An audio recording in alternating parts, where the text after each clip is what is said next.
कि पंडित प्रवत श्री रतन लाल जी शास्त्री इंदौर, जिनकी समाधि में जो लीन थे, आज उनकी संलेखना पूर्वक समाधि मरण हुआ है। वो आपसे भी प्रतिदिन उद्बोधन प्राप्त करते थे और संबोधन आपका प्रतिदिन लेते थे और बहुत धन्य धन्य मानते थे जब आपका संबोधन उन्हें सुनाया जाता था समाधि के समय। अंत में भी वह बहुत ही समता पूर्वक उनका समाधि मरण हुआ है। हम सब विद्वानों के लिए कोई आदर्श थे। तो महाराज जी, जब ऐसे विद्वान ऐसी समाधि करके जाते हैं तो उससे हम सबको और क्या मार्गदर्शन आदर्श लेना चाहिए?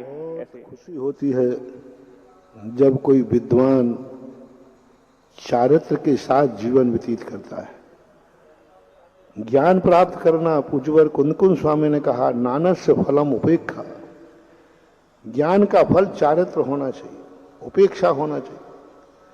और विद्वान के बाद ज्ञान के साथ चारित्र हो जाए तो सोने में सुहागा माना जाता है। आज ये दुर्लभ है, बहुत दुर्लभ देखा जा रहा है। ज्ञान तो विद्वानों के पास है, लेकिन उन विद्वानों का प्रतिमा लेने का भाव नहीं होता, संलेखना लेने का भाव नहीं होता, समाधि करने का भाव नहीं लेता होगा। सारे विद्वान, प्राय सारे नहीं यानी बहुत आयत विद्वान असंयम होके मर रहे, असंयमी दशा में मर रहे हैं, अविरत होके मर रहे हैं। हमारे आचार्य महाराज ने एक बार कहा था वासना के समय कि मेरी और कोई, जब महाराज जी से कहा, महाराज जी हम विद्वानों को क्या आशीर्वाद है आपका, तो पूज्यवर ने विद्वानों को वासना समापन पर शुद्ध पंचमी के दिन कहा था कि मेरी तो एक ही भावना है, जिन विद्वानों ज्ञान की इतनी सेवा की है, इतना जिनवानी की रक्षा की है, भारत का हर विद्वान प्रतिमा वृत्ति बन करके समाधि पूर्वक समाधि मरण करे, यही मेरी भावना है। और आचार्य जी बहुत खुश होते, कितने ज्ञानी हो जाए, कितने कुछ है। आचार्य जी कुछ नहीं मानते थे, वो कहते इतना ज्ञान करने के बाद कम से कम 2 प्रतिमा तो ले लो, 12 व्रत ले। विद्वान और 12 व्रत लेके नहीं मरेगा तो क्या मूर्ख मरेंगे, अज्ञानी मरेंगे? क्या ये व्रत, ये प्रतिमाएं सब संयम क्या मूर्खों का है? और फिर मूर्ख लोग व्रत लेंगे, फिर कहोगे देखो आजकल वृत्ति ऐसे होते हैं। आज तक मुनिराज, कई पंडित लोग कहते हैं मुनिराज देखो ऐसे होते हैं, मुनिराज ऐसे होते हैं। तो हमने एक दिन पंडितों को फटकार दिया, हमने कहा जब पंडित मुनि नहीं बनेंगे तो ऐसे ही मुनि बनेंगे। यदि पंडित लोग मुनि बने तो मुनि धर्म उठेगा, क्योंकि वे विद्वान हैं, आगम के ज्ञाता हैं। लेकिन दुर्भाग्य है कि पंचम काल में बहुत आए विद्वान बिना वृत्ति बने, बिना समाधि मरण जा रहे हैं। लेकिन बहुत गर्व के साथ पंडित जी साहब रतनलाल जी आज मात्र भारत में सिद्धांत का ज्ञाता विद्वान था पंडित रतनलाल जी इंदौर वाले, सिद्धांत का ठोस ज्ञाता, गहन पूरा घोमट सार कंठस्थ, लब्धि सार कंठस्थ, सब कुछ कंठस्थ। आज एक बहुत बड़ा ठोस विद्वान था और ठोस विद्वान था। पूरी जिंदगी भर व्रत पालन किए, आश्रम में रहते थे, आश्रम में रह करके त्यागी व्रत, पढ़ाने में कभी थकते ही नहीं थे। सुबह 4 बजे से शुरू होते थे, दिन में कि रात साहब को जितना तुम्हें पढ़ना हो पढ़ो। और आज वो व्रतों के साथ लगभग 1 हफ्ते से मेरे संपर्क में चल रहे थे।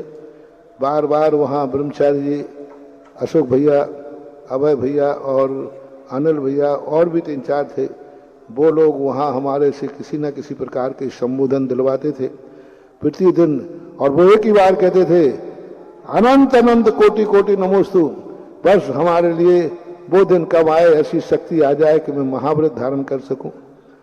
जागृत था, कल परसों के शाम को ही उनके संबोधन किया, बहुत जागृत अवस्था में थे। और भाग्य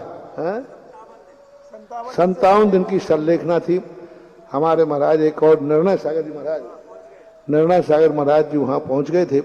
उनके सन्निधि में, उनके सामने ही उनका बहुत अच्छा, ऐसे मेरा तो कहना है पंडित रतनलाल जी का जो एक आदर्श स्मरण हुआ, व्रतों के साथ, प्रतिमाओं के साथ पूरी चर्या पालन की। कहीं एक बार भी चर्या में दोष नहीं लगाया।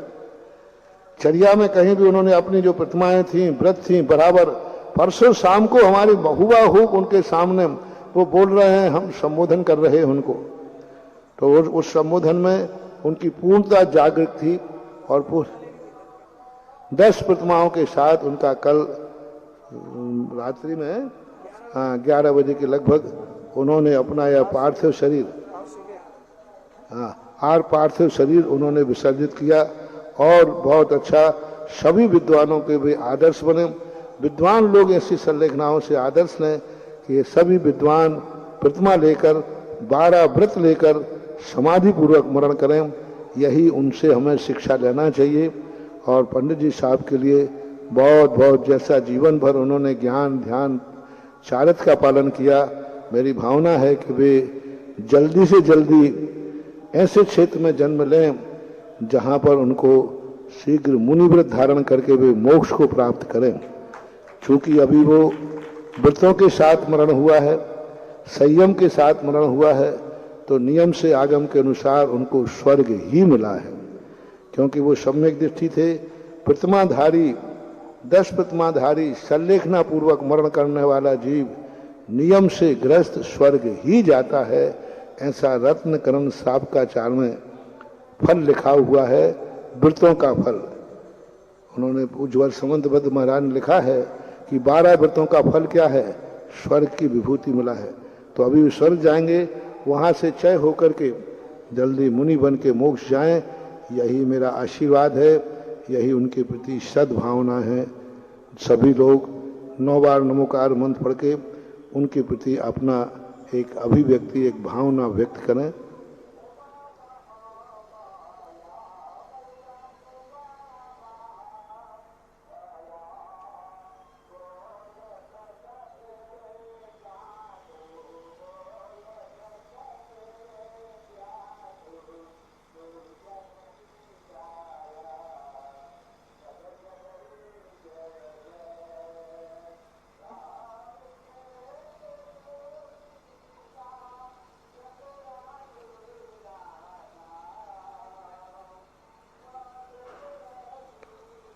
ओम शांति, ओम शांति, ओम शांति।